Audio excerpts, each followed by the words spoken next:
তো গাইস ভিডিওটা শুধুমাত্র মজা করার জন্য বানানো হয়েছে, কারো মনে দুঃখ কষ্ট দেওয়ার জন্য না, তাই শুধুমাত্র এন্টারটেইনমেন্ট হিসাবেই নিও।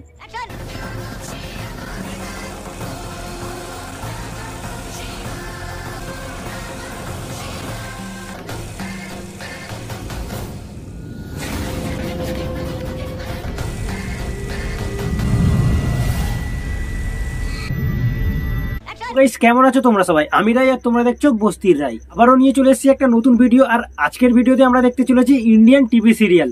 তো বেশি দেরি না করে চলো।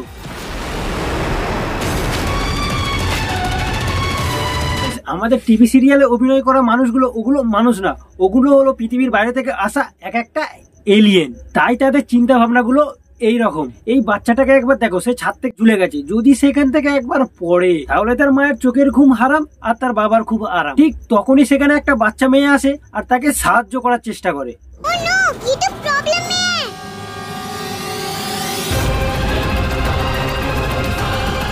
কিন্তু ওখানে সমস্যা হলো, এত ছোট ছোট পা নিয়ে সে ওখানে উঠবে কি করে? ঠিক তখনই তার মনে পড়ে, ও আমি তো সিরিয়াল করি আর আমি তো সবকিছুই করতে পারি।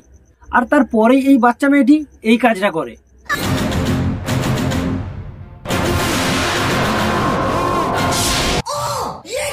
আরে এখনো তো কিছুই হয়নি, সবে তো ও উপরে গেছে, কিন্তু ওর মধ্যে এত শক্তি নেই যে তাকে টেনে উপরে তুলবে।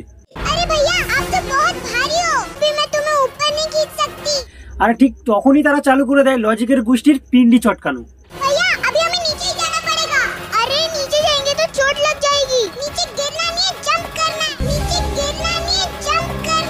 কংগ্রাচুলেশন বন্ধুরা, আজকের পর থেকে তোমরা যে কোনো উঁচু বিল্ডিং থেকে ঝাঁপ দিতে পারো আর তোমাদের কিছুই হবে না। তোমাদেরকে শুধু এটা মাথায় রাখতে হবে আর তোমাদের কিছুই হবে না।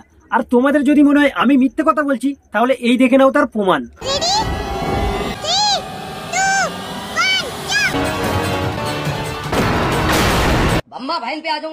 দেখলে তো গ্র্যাভিটিকে কিভাবে কাজে লাগাতে হয়? শুধুমাত্র এই কথাটা মাথায় রাখলেই হবে। আমার মনে হয় এই টিভি সিরিয়াল ওয়ালারা গ্র্যাভিটিকে এতটাই আপন করে নিয়েছে যে তাকে নিজের ইচ্ছা মতো কাজে লাগাচ্ছে। তারা যতই উপর থেকে পড়ুক না, তাদের কিছুই হবে না। এই সিনটা দেখো, এই দিদিটাকে আমাদের উর্পি দিদি 20 তলা বিল্ডিং এর উপর থেকে ফেলে দিই, আর দিদি হাওয়ার মধ্যে সাঁতার কাটতে কাটতে নিচে এসে পড়লো, আর দিদির হালকা একটু মাথা ফেটে গেল ব্যাস। আর শুধু এখানেই শেষ নয়, এই দিদিটাকে এই গুন্ডাটি হাজারো ফিট পাহাড়ের উপর থেকে ধাক্কা মেরে দেয়।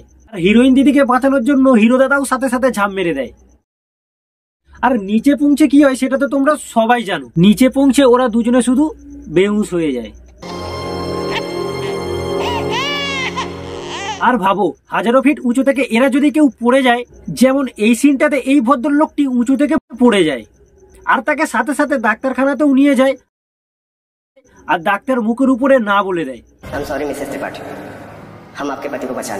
কিন্তু ডাক্তার দাদা তো আর জানে না টিভি সিরিয়ালে কেউ মরে না, সবাই ছুটি কাটাতে যায়। কিন্তু এরা সবাই তো সব জানে।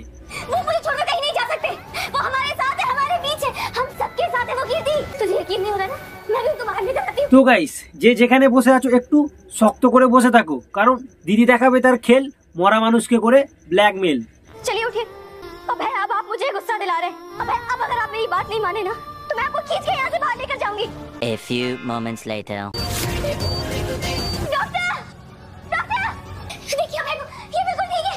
देखिए ये सांसें ले रहे हैं। আর ডাক্তার যখন দেখলো তার এত পড়াশোনা আর এত ডিগ্রি ফেল, তখন বাধ্য হয়ে সে এই কথা বললো। मिसेस त्रिपाठी, आपकी दुआ विश्वास ने तो काम कर दिया। বালের ডাক্তার, তুমি এক কাজ করো, দিদিকে হসপিটালে রেখে দাও দোয়া করার জন্য, কারণ তোমার দ্বারাই চিকিৎসা আর হবে না। माया ओ एक्शन। তারপর ভাই এদের সবার পরে আসে এই সিনটাই। এই দিদিটাকে কেউ গুলি মেরে দিয়েছে, আর গুলি মারার পরে সব থেকে আগে কি করে, हेलो पुलिस स्टेशन, देखिए जरा जल्दी हमारे यहाँ आ जाइए, हमारी बहुत श्रद्धा को आपने गोली मार दी है। আরে বুড়ো গুলি লেগেছে, গুলি লাগার পরে অ্যাম্বুলেন্সকে ফোন কর, ডাক্তারকে ফোন কর, তা না করে পুলিশকে কে ফোন করে ভাই? मैं ये बांध रहा हूँ, थोड़ा सा दर्द होगा तुम्हें, पर तुम ठीक हो जाओगी सदा। ভাই করছোটা কি? কাপড় বেঁধে দিলেও ঠিক হয়ে যাবে না, শুধুমাত্র রক্তটা বন্ধ হয়ে যাবে। আর সিরিয়ালের হসপিটালে তো কোনো চিকিৎসা হয় না, শুধুমাত্র দোয়া হয়। তাই তারা সবাই মিলে দোয়া করতে থাকে।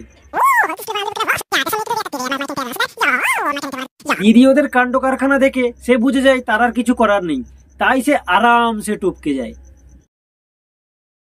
আর মরার পরেই বুড়োর দেমাকের বাতি জ্বলে, আর বুড়ো এই কথা বলে, गाड़ी निकाल बेटा, गाड़ी निकाल बेटा। থাম চাচা থাম, এত তাড়া কিসের? দিদিকে প্রথমে যমরাজের সাথে লাঞ্চ আর ডিনারটা করতে দাও, তারপরে না হয় গাড়ি বের করবে। আর কিছু হয়ে গেলে টেনশন কিসের তোমাদের?